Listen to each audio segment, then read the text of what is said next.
The International Criminal Court is now in session. Rodrigo Roa Duterte.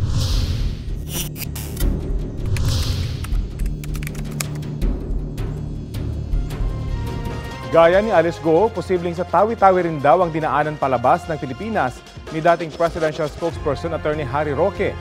Paliwanag ng Bureau of Immigration sa Senate hearing kahapon, September 2 raw huling namataan sa tawi-tawi si Roque.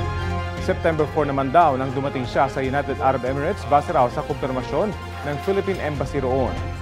Noong nakarang linggo na lang ulit nakita sa publiko si Roque sa The Hague, the Netherlands para magpakita ng suporta sa naaresto si dating Pangulong Duterte. Plano ni Roque na mag-apply ng asylum sa the Netherlands.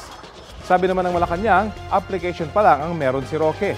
Kabilang daw sa dapat niyang mapatunayan ng political persecution o panggigipit sa kanya rito sa Pilipinas para bigyan siya ng asylum. Bagay na paano raw mangyayari kung maraming ebidensya laban kay Roque.